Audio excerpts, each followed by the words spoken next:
자, 이제 19페이지 보시고, 19페이지 보시면, 이게 우리 입문과정에서도 했던 내용이라서 비교적 쉬울 거예요, 내용은.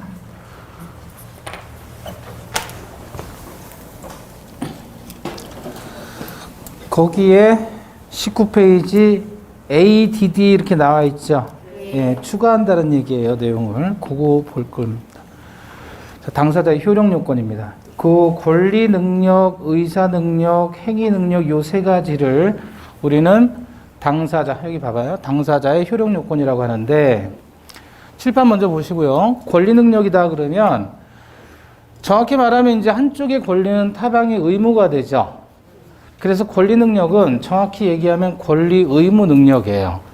여기서 능력이라고 했을 때 능력은 자격을 얘기합니다. 자격. 그러면 이제 권리, 자격 그런 뜻이잖아요. 권리를 가질 수 있는 자격이란 뜻이에요. 동시에 권리를 가질 수 있는 자격은 의무도 부담하는 자격이 되죠. 그래서 권리와 의무는 누가 갖고 누가 부담하느냐 그런 문제입니다. 그래서 권리 능력 있는 자만이 권리를 갖고 의무를 부담하게 되죠. 자, 뭐라고 나와 있죠? 인이죠, 인. 사람만 권리와 의무의 주체가 됩니다. 다시 말하면 권리와 의무의 주체가 될 수 있는 자격을 뭐라고 표현합니까? 권리 능력 그래요. 권리와 의무의 주체가 될 수 있는 자격을 뭐라 그래요? 권리 능력. 그럼 권리는 뒤집어서 의무니까 권리 의무 능력이라고도 합니다. 누가 갖냐면 사람이 갖는데 사람의 종류는 둘이에요. 하나는 자연인과 법인이에요. 자연인과 법인. 그래서 책에 보면 권리 능력 그래서 법률상 권리 의무의 주체가 될 수 있는 지위 또는 자격을 말한다. 그 자연인은 생존하는 동안 법인은 설립 등기를 한 이후부터 권리 능력이 인정된다 그랬잖아요. 짧게 나와 있죠? 다시 칠판 보시면 자연인과 법인, 사람도 두 종류의 사람이 있는데 이거는 자연인은 말 그대로 자연적으로 사람이라고 할 수 있는 사람이에요. 근데 법인은 뭐냐면 법으로 만들어진 사람을 법인이라 그래요. 법으로 만든 사람.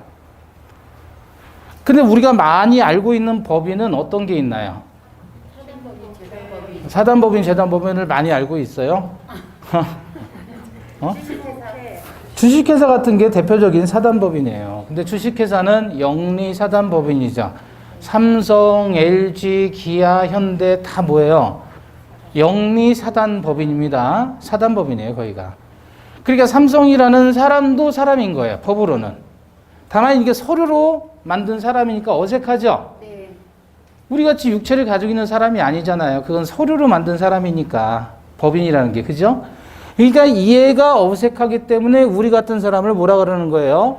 자연스러운 사람이다. 그래서 자연인 그러는 거예요, 자연인. 아시겠죠? 그럼 얘는 살아있는 사람이고 이거는 서류로 만든 사람인 거고, 그죠? 근데 자연인은 언제 권리와 의무를 갖는다 그랬죠? 생존하는 동안이라 그랬죠? 그럼 생존한 동안이라는 것은 언제부터? 출생시부터 사망시까지가 생존한 동안이잖아요. 그래서 요 시점을 출생시부터 사망시가 생존한 동안이고 법인은 설립 등기를 합니다. 설립 등기시부터 해산시까지가 사람이 되는 거예요. 법인은. 그러면 자연인은 출생부터 사망시까지 요게 생존한 동안 그랬잖아요. 그죠? 요걸 뭐라고 표현하냐면 권리 능력의 존속 기간이다 그래요. 그러면 사람이 출생했다, 자연인이 출생했다 그러면 요거는 뭐예요? 권리 능력이 발생. 사망하는 건 권리 능력이 소멸한다. 그죠? 장례식장 가면 뭐라고 쓰는 거예요, 이제? 권리 능력의 소멸을 애도합니다, 이렇게. 등남했다, 등려했다 그러면 권리 능력의 발생을 축하합니다, 이렇게 표현하는 거예요. 고인이 언제 돌아가셨어요? 올해 몇이에요? 나이가 어떻게 되세요? 그러지 마시고 권리 능력의 존속 기간은 얼마입니까? 이렇게 물으셔야 돼요. 써봐야 될 거 아니에요, 배운 용어를. 그죠? 그러니까 권리 능력의 존속 기간은 바로 생존한 기간을 얘기하고 사망일까지의 나이가 권리 능력의 존속 기간이겠죠. 법인은 설립 등기한 시점부터, 이거 법무사가 이 업무를 하지요. 네. 법인 설립 등기한 시점부터 해산 시까지를 권리 능력의 존속 기간이라고 한다. 자, 그러면 이제 법인도요, 종류가 사단이 있고 재단이 있어요. 이 사단은 뭐냐면 사람의 단체를 사단이라 그래요. 그럼 재단은 뭐라 그러겠어요? 재산의 단체를 재단이다 이렇게 표현하는 거예요. 그죠? 그래서 우리 민법은요, 이 사단이나 재단이, 사단법인이나 재단법인이 다 비영리입니다. 비영리. 영리사단법인과 영리재단법인은 상법의 영역이고 민법은 다 비영리예요.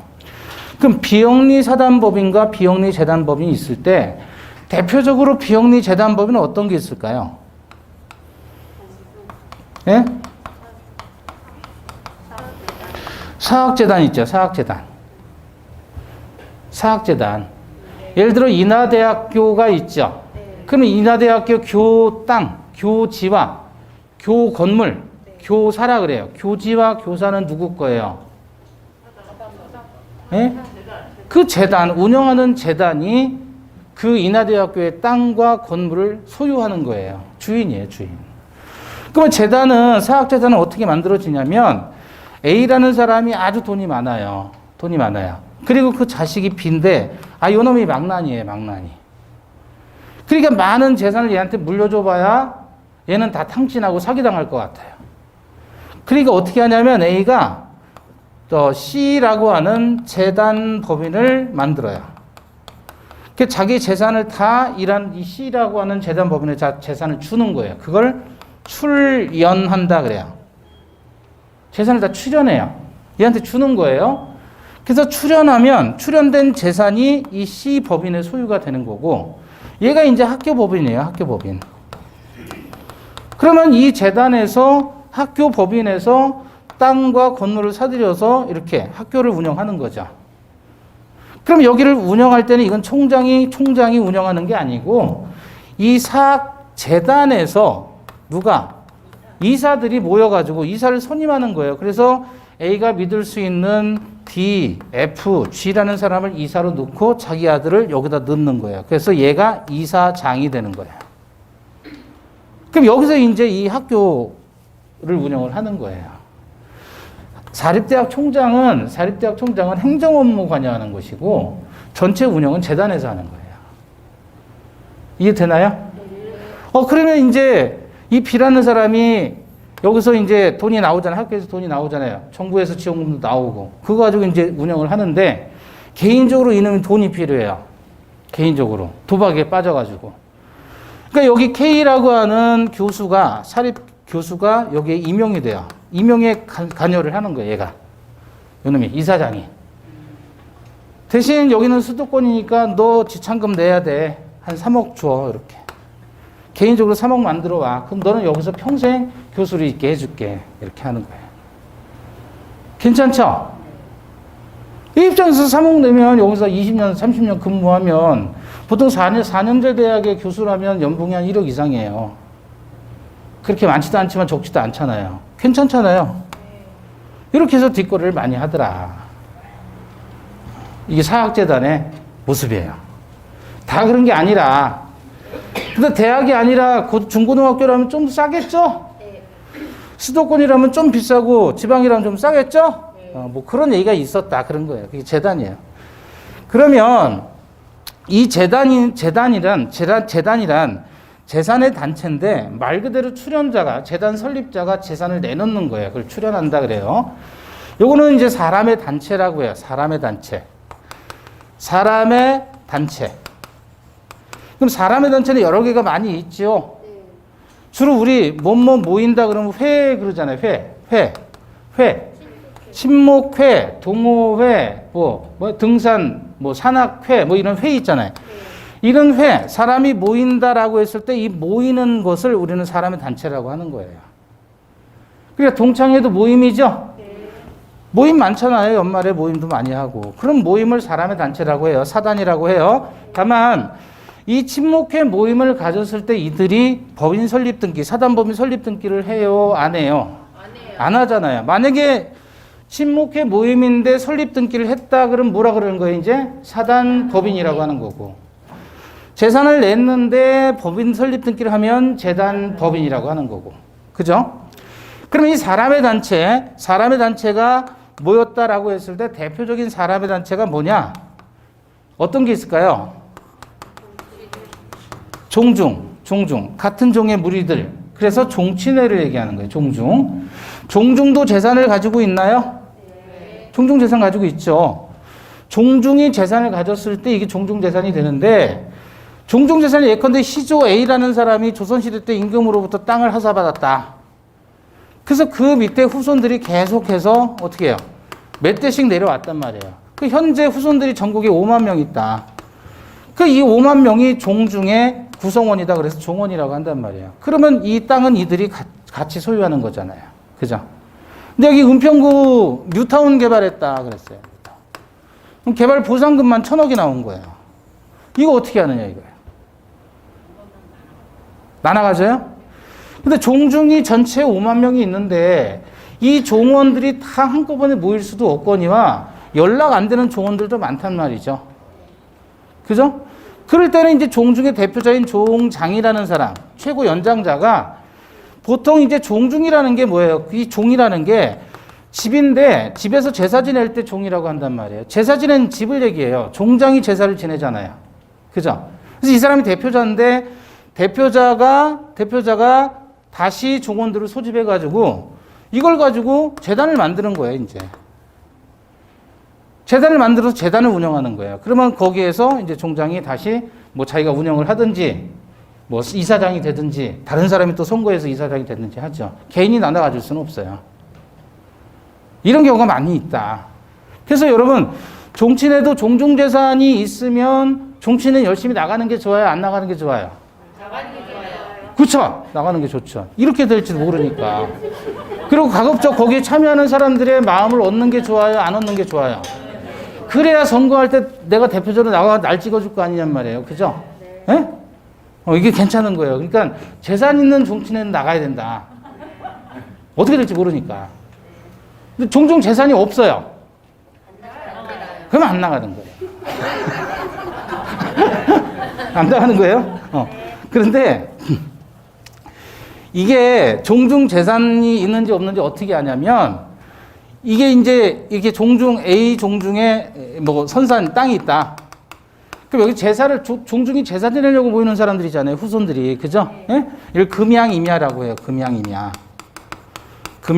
처분 안 되는 거예요. 처분하면 안 되는 거. 여기서 나오는 수익물 가지고 이제 제사에 지낼 때 쓰는 거란 말이에요. 명분은. 그러니까 이런 금양임야가 있는지 없는지 확인하면 되는 거예요. 그 돈을 객출해가지고 제사를 지낸다고 하면 제사는 없는 거예요. 그러니까 그런 데는 나가지 마시고 돈 안 냈는데 제사를 풍요롭게 지낸다 그러면 무조건 나가는 거예요. 그리고 과거에는 이 종중의 구성원들인 종원이라는 사람들은요, 성년 남자만 구성원이다 그랬어요. 근데 2005년도 김영란 대법관이 들어가면서 그건 무슨 말을 하느냐? 남녀 차별이다. 그래서 성년이 되는 남여가 모두 종중의 구성원이 될 수 있어요. 이제는. 그러니까 여성분들도 나가야 되는 거예요. 재산이 있으면 없으면? 있으면. 있는 건 뭘로 확인한다? 돈을 많이 걷느냐 안 걷느냐. 안 걷는데도 잘 움직인다 그러면 거기 재산이 많은 거예요. 이해되시죠? 그런 사람이 제 주변에 몇 명 있었어요. 그분이 조선왕조 그 왕의 후손이에요. 그러니까 왕가의 후손이에요. 재산이 엄청나게 많았어요. 그래서 뭐 한 500억인가 그렇게 해가지고 거기를 뉴타운으로 쫙 만든다고 하다가 그 사업하다가 한번 들어갔어요. 그분이 들어갔어요. 구속이 됐어요. 학교에 들어갔어요. 그러다가 150억인가를 횡령을 했다 그러더라고요. 그리고 70억 납부하고 3년 만에 또 나왔어요. 가석방으로. 그러면 뭐 150억 벌어서 70억 납부하면 얼마 남은 거예요, 지금? 80억 그냥 한 거 아니에요. 감옥 갔다 올 만하죠? 그리고 또 거기 지금 가 있어요. 그 재단 사무국에 또 들어가 있어요. 네. 별의별 사람 다 있어요. 참. 그런 거 보면 저도 오래 살았나 봐요. 젠장한. 자, 어쨌든 사단이나 재단이라고 했을 때 사람의 모임을 사단, 재산의 모임을 재단, 얘들이 설립 등기를 하면 이때부터는 법인이 되는 거고, 사단법인. 재산의 모임인데 설립 등기를 해버리면 이건 뭐라 그래요? 재단법인 그래요. 자, 그러면 설립 등기한 시점부터 법인이잖아요. 그럼 설립 등기하기 이전에는 법인이에요? 법인이 아니에요? 아니죠? 그러니까 설립 등기하지 않고 모인 사람들을 뭐라 그러냐면 비법인 사단 또는 권리 능력 없는 사단 또는 법인격 없는 사단이라고 하는 거예요. 자, 여기 설립 등기를 해야만 비로소 법인으로 들어가는 건데 설립 등기를 하지 않은 상태에서 사람들만 모여 있단 말이에요. 그럼 얘네들은 법인이다, 법인이 아니다. 법인이 아니잖아요. 그러니까 법인이 아닌 사단, 법인이 아닌 재단. 그러면 법인이 설립 등기를 하면 뭐가 생긴다? 권리 능력이 생긴다. 근데 설립 등기하기 전에 사람들이 모이면 권리 능력이 없잖아요. 권리 능력 없는 사단. 권리 능력을 다른 말로는 법인격이라고 해요. 법으로 인정하는 사람의 자격, 법인격. 그래서 이 권리 능력 없는 사단을 다른 말로 법인격 없는 사단이라고 한다. 그 권리 능력 없는 사단의 대표자가 누구냐? 지금 말한 뭐예요? 종중, 종친회. 그 다음에 또 뭐냐면 교회가 있어요, 교회. 다 권리 능력 없는 사단이다 이렇게 얘기를 해요. 근데 교회도 교회 재산이 있겠죠? 교회 재산이 있잖아요. 조그만 개척교회들 말고 그건 목사님 개인이 출연해가지고 하는 거고, 우리 큰 교회도 있잖아요. 순복음교회라든지 이렇게 엄청나게 큰 교회들. 그 교회의 성질이 권리 능력 없는 사단이란 말이에요. 사람들이 모였는데 법인 설립 등기하지 않은 거예요. 그죠? 그럼 문제는 이제 이 교회가 큰 건물이 있고 토지가 있단 말이에요. 이게 다 교회 거예요. 교회 거. 주안에만 해도 큰 교회 많잖아요. 몇 개? 한 3개 되나요? 네? 무슨 장 많아요. 근데 전국에도 이런 교회가 많단 말이에요. 대형 규모의 교회가. 근데 이 교회가 문제는 여기 신도가 10,000명이다. 10,000명이 신도예요. 근데 이제 A 목사, B 목사, C 목사, D 목사 이렇게 주로 이제 이 사람이 거의 주목사인데 다른 부목사들이 있는데 이게 파가 나뉘는 거예요. 이렇게. 파가 나뉘어가지고 신도를 또 갈라먹게 하는 거예요. 그랬을 때 이걸 우리는 뭐라고 하냐면 교회의 분열이라고 하거든요. 교회가 이렇게 두 파로 분열이 되는 거예요. 분열이 되면 무슨 싸움이 나요? 재산 싸움이 나는 거예요, 이제. 그죠? 재산 싸움 났을 때 이거를 어떻게 해결하느냐. 이 문제가 이제 민법에서 아주 중요한 문제로 대두가 되죠.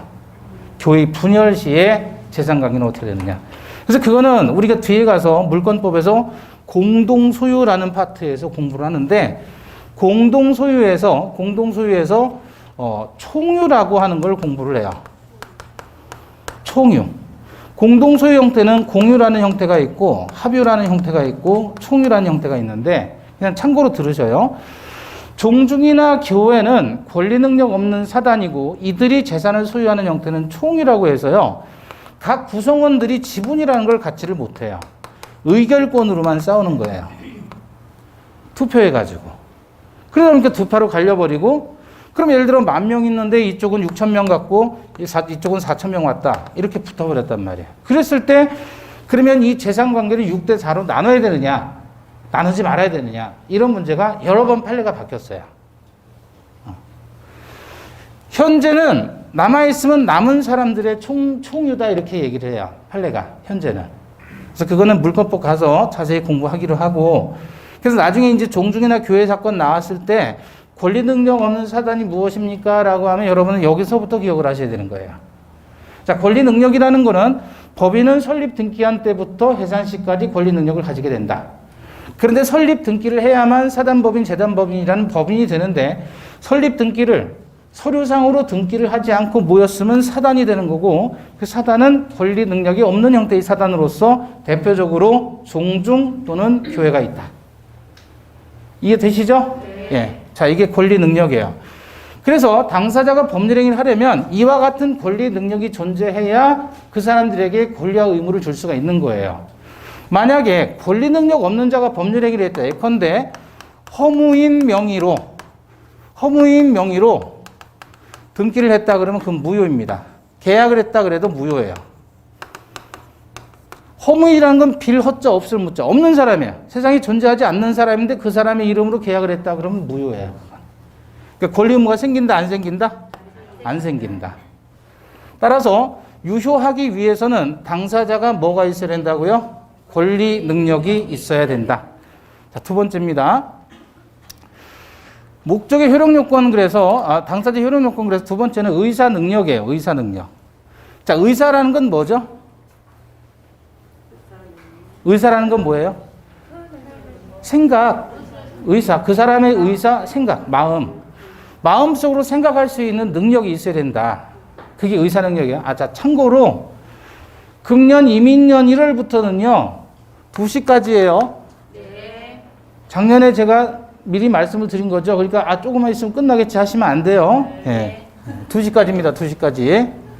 자, 요거하고 1시간 더 있는 거예요. 네. 자, 의사 능력이라는 건 자기 행위나 의미의 결과를 예측할 수 있는 능력. 쉽게 말하면 의사가 그 사람 속에 생각이에요. 생각할 수 있는 능력이 있어야만 그자에게 권리와 의무를 줄 거 아니에요. 그래서 의사 능력이 없는 사람, 의사 뭐라 그래요? 무능력자라고 해요. 누가 있냐면 만취자, 유아, 또는 만취자를 명정 상태에 빠진 자 그래서 명정자 그래요. 명정자. 예? 그래서 여러분 그 텔레비 보시면 헛개나무 이렇게 그거 광고하는 거 보셨잖아요. 네. 사람이 막 이렇게 되잖아요. 네. 그게 한마디로 뭘 연상하는 거예요? 떡이 된 걸 연상하는 거예요. 술을 많이 마셔서 떡이 된 모습. 그러니까 그 광고도 의미가 있단 말이에요. 그죠? 텔레비 광고도.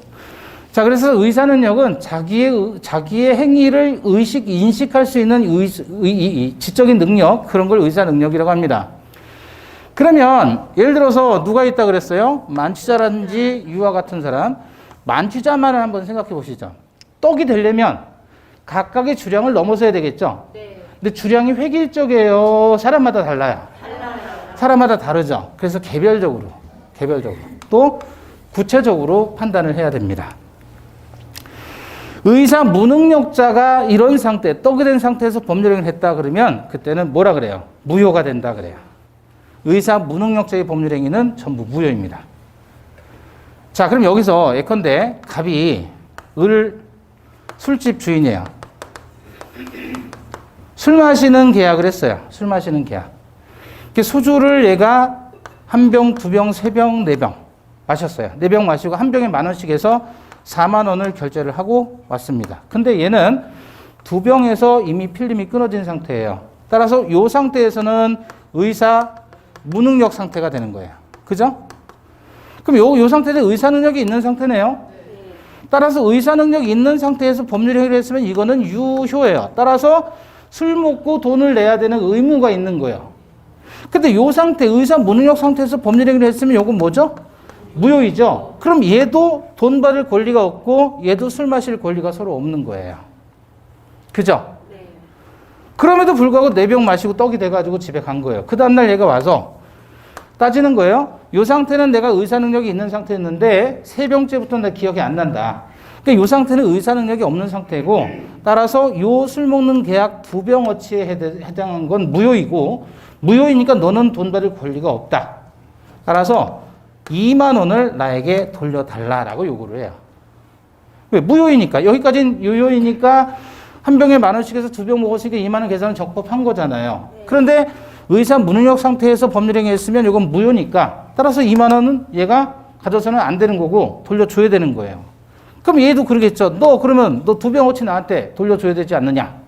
술 먹었잖아. 무효인데 먹었으면 권리가 없이 먹었으니까 먹은 것도 돌려줘라 라고 요구할 거 아니에요. 그럼 얘가 줬대요, 안 줬대요? 나는 줬다! 그러는 거예요. 왜? 화장실 가서 다 토했으니까 2병어치는 토한 거예요. 그죠? 그래서 요렇게 권리가 없음에도 권리가 없는데도 무효인데도 20,000원을 받았으면 이건 뭐가 된다? 부당한 이득이 된다. 공식이에요. 무효인데 받으면 전부 부당이득이에요. 그 부당이득은 반환해야 한다. 반환해야 한다. 아시겠죠? 네. 그래서 부당이득 반환. 무효인데 받은 게 있으면, 권리 없이 받은 게 있으면 전부 부당이득입니다. 그래서 어떻게 암기하자 그랬어요? 부당인 반환. 토했으니까 부당이 반환. 그렇게 해봐요. 시작. 부당이 반환. 부당이득 반환은 무효이었을 때 줬으면 부당이득 반환이에요. 공식이에요. 자, 그러면 이 말이 맞잖아요. 논리적으로. 그렇지만 얘가 지금 갑이 요 세 병, 네 병에서 의사 무능력자가 됐다는 것을 증명을 해야 되는데 증명이 쉬워요, 어려워요? 어려워요. 그리고 사람마다 다르고 개별적으로 다르니까 의사 능력은 이것은 순전히 이론상의 개념이에요. 그래서 이게 의사 능력이 사람마다 다르고 입증하기가 너무너무 어렵기 때문에 따라서 다음번에 무슨 능력이 나오게 되냐면 세 번째가 행위 능력이 나오는 거예요. 자, 행위 능력은 말 그대로 저 행위가 어떤 행위겠어요? 행위 앞에 뭐가 생략됐을 거예요? 능력만 빼면 무슨 행위겠어요? 그렇죠. 법률행위죠. 법률행위를 혼자 단독으로 할 수 있는 능력을 행위 능력이라고 합니다. 단독으로 유효하게 법률행위를 할 수 있는 능력, 자격을 행위 능력이라고 해요. 요거는 얘는 개별적이고 구체적으로 판단하지만 얘는 객관적이고 획일적으로 딱 기준을 정해놓고 그 기준만을 판단하면 돼요. 그럼 누가 이제 있느냐면 행위 능력을 제대로 갖추지 못한 사람을 우리는 제한 능력자라 그래요. 제한 능력자.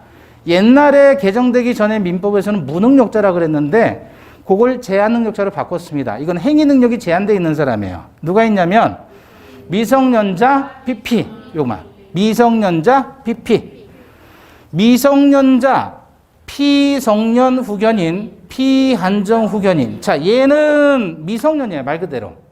그죠? 누가 미성년이죠? 19세 미만자를 우리는 미성년자 그래요. 19세 미만자. 그러니까 만으로 19세에 미달돼야 돼요. 그럼 여러분 여기 기본 우리 저기 객관식 공부할 때는 이건 다 아셔야 돼요. 미만, 초과, 이하, 이상 요거 구별하셔야 돼요. 자, 10 미만 10초가다 그러면 10 미만은 어떻게 되죠? 해당 수를 빼고 9, 8, 7 이렇게 나가는 거고 10초가 그러면 11, 12 이렇게 나가는 게 초과예요. 근데 이하 그러면 10 이하 그러면 10, 9, 8 해당 수를 포함합니다. 10 이상 그러면 10, 11, 12 이렇게 나가요. 그래서 이하 이상 그러면 해당 수는 포함하시는 거고 미만 초과 그러면 해당 수는 빼는 거예요. 그러면 19세 미만자가 미성년자잖아요. 그럼 몇 살까지 만으로? 만 18세까지는 미성년이에요. 그럼 성년이 되는 건 언제부터? 만 19세가 되면 얘는 성년이라고 하는 거예요. 이해되셨죠? 그럼 19살이 안 된, 만으로 19살이 안 된 사람이 얘는 미성년이고 19살이 되면 얘는 성년인데 얘는 행위 능력이 생기는 거예요. 근데 얘는 아직 미성년이죠. 성년에 이르지 않았죠. 그러니까 이자는 제한 능력자라고 해서 이자는 법정 대리인이 있어요. 법률의 규정에 따라서 대신하는 사람들을 법정 대리인이라고 하는데 그게 누구예요? 부모가 되는 겁니다. 이 사람들을 뭐라고 합니까? 친권자라고 하는 거예요. 친권자. 따라서 친권자의 동의를 받아서 법률행위를 해야지 이 유효한 거고 친권자의 동의, 법정 대리인의 동의 없이 법률행위를 하면 이자들의 법률행위는 뭐 한다 그러냐면 취소한다 그래요. 취소. 아까 우리 효력요건을 갖추면 유효 그랬죠?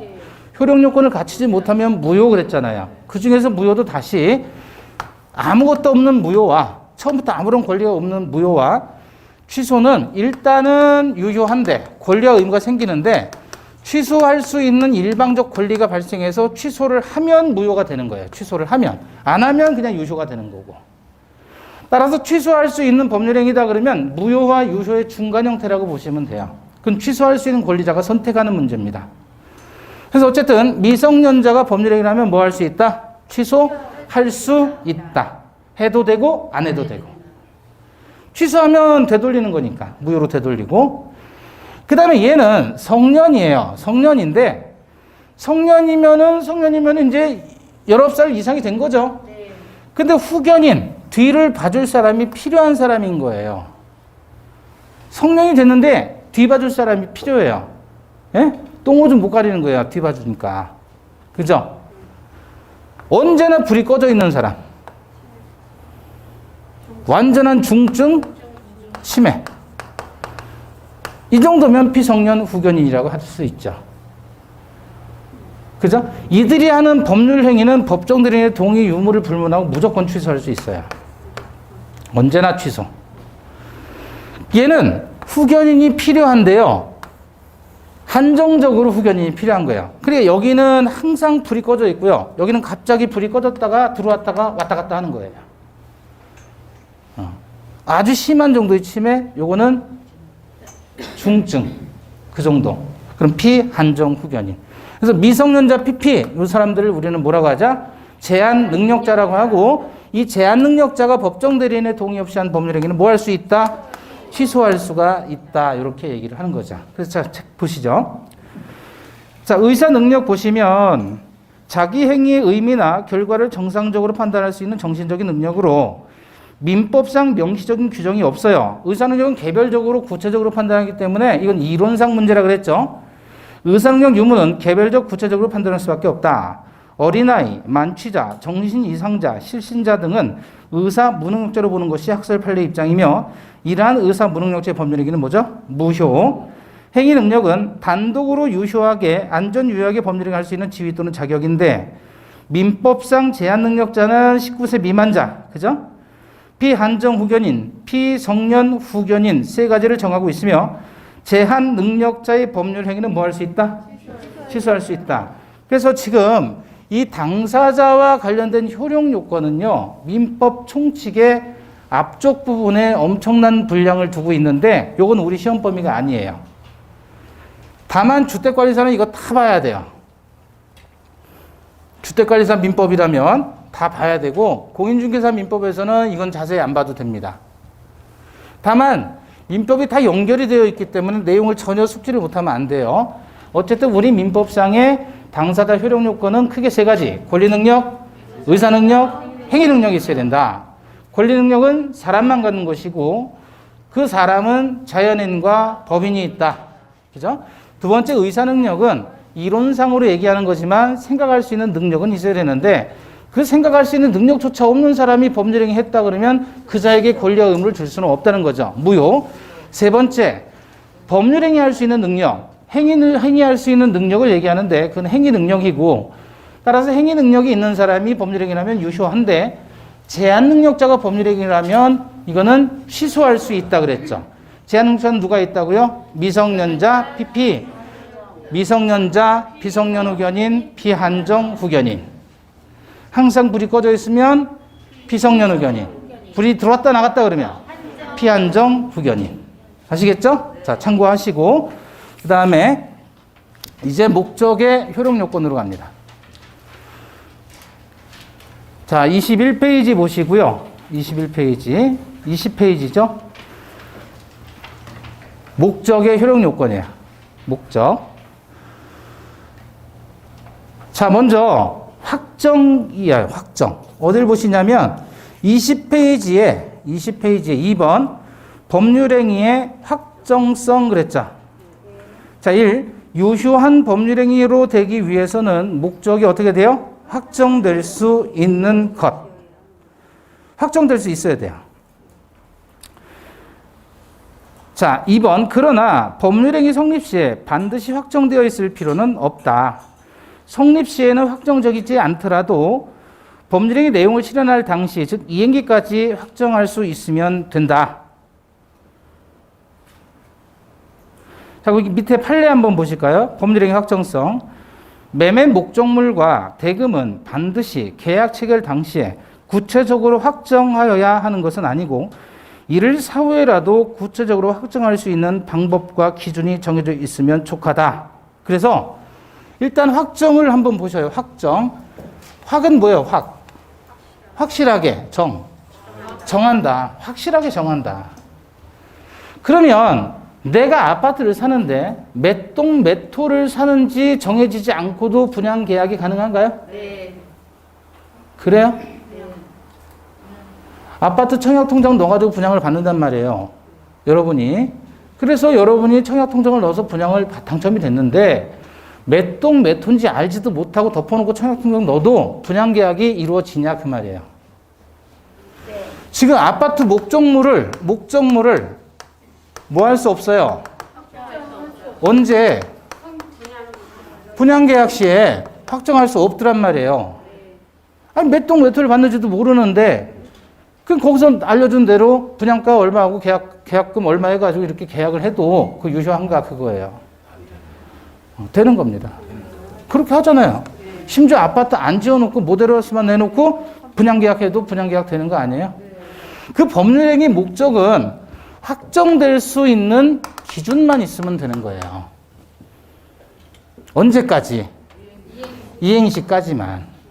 따라서 계약 체결 당시, 분양계약 체결 당시에는 확정되지 않아도 얼마든지 유효하다. 동의하세요? 네. 그래서 확정할 수 있는 것은 확정할 수 있는 기준만 정해져 있으면 돼요. 그래서 거기 판례가 그랬잖아요. 매매 목적물과 대금이 반드시 계약 체결 당시에 구체적으로 확정하여야 되는 것은 아니고 나중이라도 확정할 수 있는 방법과 기준이 정해져 있으면 그것으로 족하다. 분양자는 팔겠다는 거고 수분양자, 분양을 받는 사람은 내가 이걸 사겠다는 거잖아요. 그죠? 그래서 목적물과 대금 자체가 확정되지 않더라도 계약 성립 당시에 이게 확정될 수 없더라도 유효하다. 다만 기준과 방법이 있으면 되는 거예요. 자, 두 번째 세 번이 여기서 3번이죠. 두 번째 효력 요건은 목적의 가능입니다. 의 1. 확정된 목적이 실현 불가능한 경우에는 그 법률행위는 뭐죠? 무효이다. 자, 칠판 보시고 가능해서 가능하지 않은 것을 우리는 불가능이라고 안 하고요. 불능이라고 해요. 불능. 자, 그러면 3월 20일 날 계약을 체결했습니다. 칠판 보시고 계약 체결 시점에요. 계약을 체결한 시점, 그래서 체약시. 요거 우리가 공부한 다른 말로 이야기하면 법률행위의 성립시라고 하는 거예요. 성립 요건이 뭐 있었죠?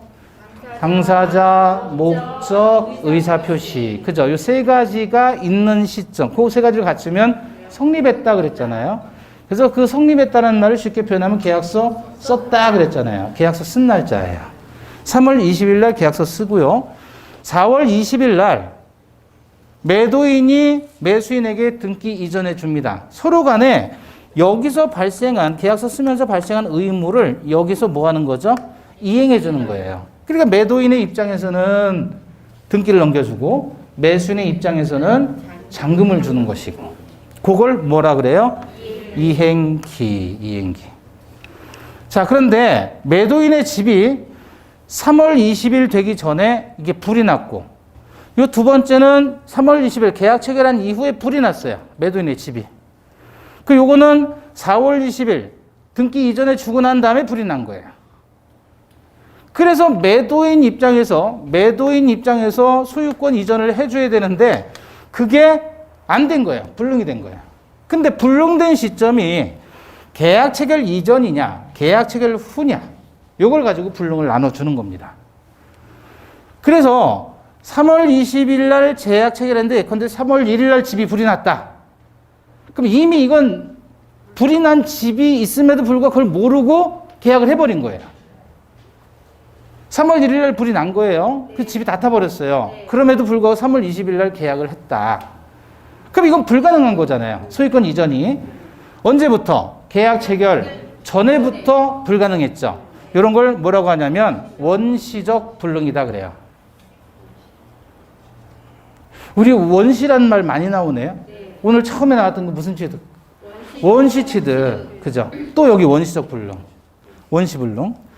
그 다음에 3월 20일 날 계약한 상태 그 날짜에서는 집이 멀쩡했는데요. 4월 1일 날 집에 불이 나버린 거예요. 그럼 계약 체결 당시에는 가능했는데 이후에 불가능해진 거죠. 네. 이런 걸 뭐라고 하냐면 후발적 불능이다 그래요. 후발적 불능. 구별할 수 있겠죠? 원시적 불능은 기준이 뭐예요? 계약 체결 이전에 불능이 됐을 때. 후발적 불능은 계약 체결 이후에 불능이 됐을 때. 그러면 4월 30일 날 불이 난 거, 요건 뭐라고 할까요, 요거는?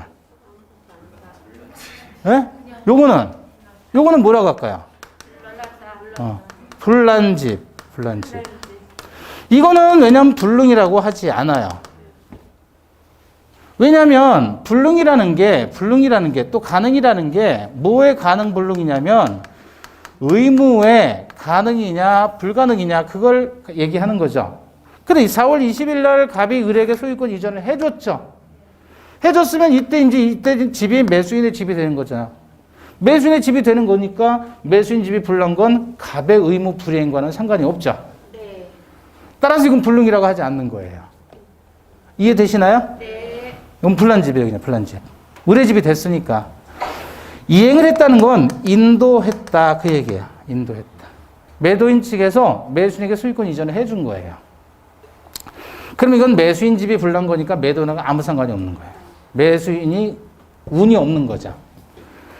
자, 그래서 원시적 불능인 법률행위는 다시 계약 체결 이전에 불능이 됐을 때는 원시적, 계약 체결 이후에 불능이 되면 후발적 불능인데 결국 요거를 기준으로 해서 원시냐 후발이냐 이거야.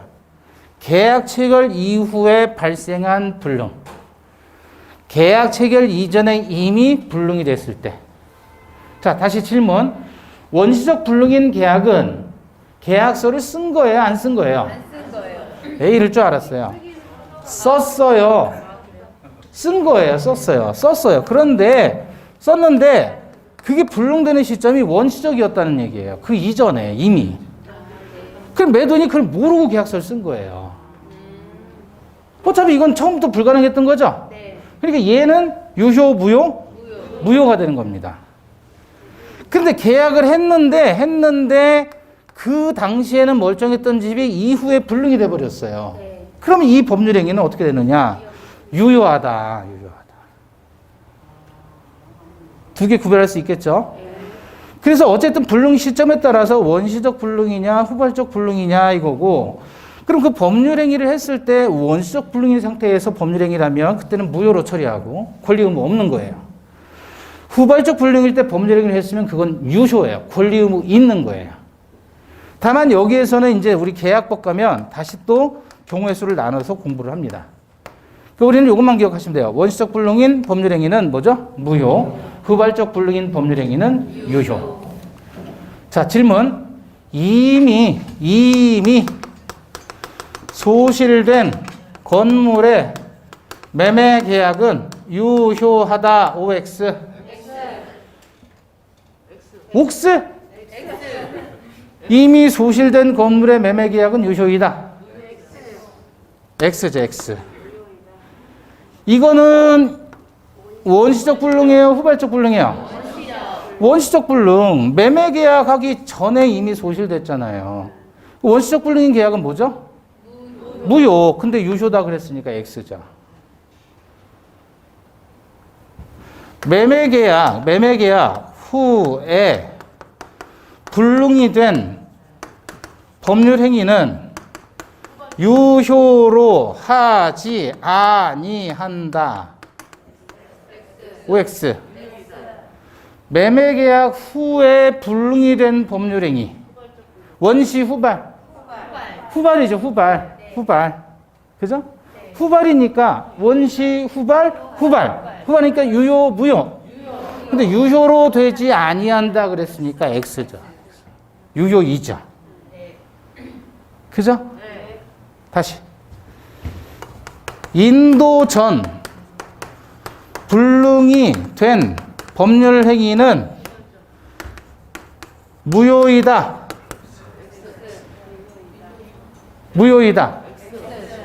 인도 전 불능이에요. 인도 시기가 언제예요? 이행기 전이죠? 그럼 어떤 거예요? 후발적 불능. 후발적 불능이니까 후발적 불능은 뭐예요? 유효. 그럼 X죠. 근데 질문인데요? 왜요? 그러면 원시적 불능도 인도 전 아닙니까? 인도 전 맞잖아요. 이것도 인도 전이고 이것도 전이잖아요. 얘 뒤로 가면 다 전이잖아요. 근데 얘는 인도 전이라고 하지 않고 계약 체결 전이라고 표현하는 거예요. 얘는 인도를 기준으로 하는 게 아니고 얘는 계약 체결 전이냐 후냐 요거 가지고 따지는 거고. 그래서 인도 전은 얘만을 얘기한다. 이해되셔요? 네. 예. 자, 그러면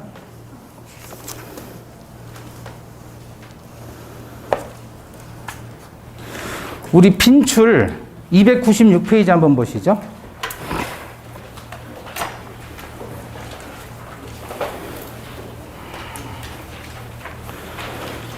(296페이지) 핵심 빈출 보시면 매매계약 체결 당시 목적물과 대금이 구체적으로 확정되지 않았더라도 확정 방법과 기준이 정해져 있으면 계약이 성립할 수 있다. 이건 맞는 거죠? 23회, 22회, 19회 이렇게 나왔대요. 그 밑에 계약이 체결된 후 매매 목적 건물이 전소된 경우 뭐야? 아니 이게 원시 후발이죠? 그 매매 계약 자체는 유효하다. 그쵸? 이거는 그냥 맞는 거예요. OX 문제가 아니고 그거 확인을 한 거예요. 저기 그 밑에 스텝 1에 1번 보시면 오답지문, 정답집은 나와 있잖아요. 요거는 이제 요런 식으로 자주 나온다라는 걸 알려드리는 거예요. 디테일하게 하면 요런 식으로 나올 수 있고 아니면 사례로도 나올 수가 있고. 자, 그런데 여기서 조금 머리 아픈 거 얘기할게요. 여기 봐봐요. 원시적 불능이냐 후발적 불능이냐의 구분 시점, 구별하는 기준은 어디예요? 계약 체결 성립시죠? 네. 그 다음 법률행위의 확정은 언제를 기준으로 하는 거예요? 여기란 말이에요. 여기. 요걸 기억하셔야 돼요. 확정은 이행기까지 확정시키면 되는 거예요. 그러니까 성립 당시에, 계약 성립 당시에는 확정되지 않아도 무방한 거예요. 그게 헷갈릴 수 있죠. 확정은 이행기까지만 확정하면 되는 거예요. 그래서 다시 한번 보셔요. 교과서에 20페이지 보시면 20페이지 그 판례 나온 거 있죠. 매매 목적물과 대금은 반드시 언제 계약 체결 당시에 그게 포인트예요.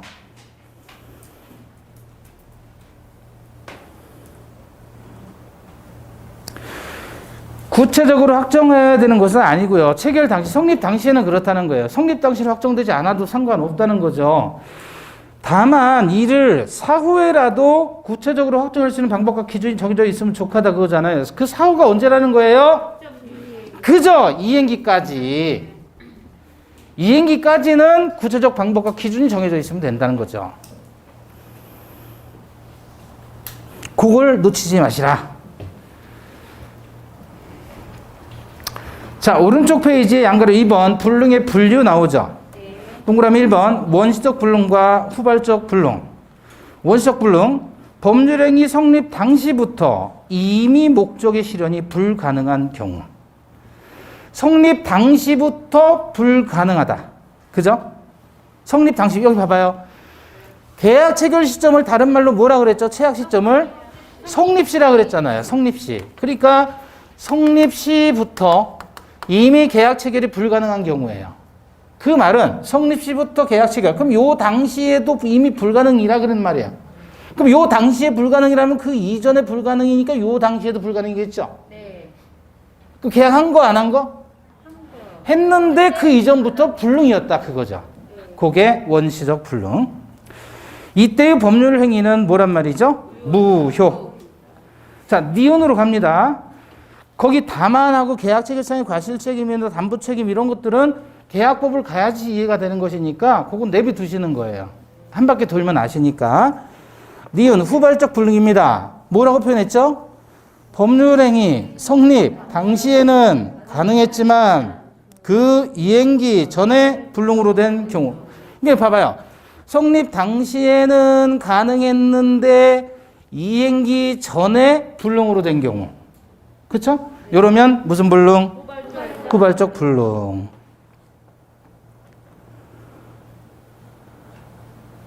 자, 그 다음에 이때 채무자 고의과실에 의해서 불능으로 된 경우 어쩌고저쩌고 나오는 건 한 바퀴 돌리면 다음 순환 되면 충분히 이해하시는 거니까 지금은 남겨두셔요. 자, 그 다음에 전부 불능과 일부 불능으로 나누죠. 전체가 불가능하면 전부 불능이고 일부가 불가능하다면 일부 불능인데 이것도 뒤에 가서 일부 불능, 일부 무효의 법리에서 따로 공부하게 됩니다. 놔두시면 돼요. 뜻만 이해하시면 되겠고 우리 잠시 쉬었다가 적법성 보겠습니다.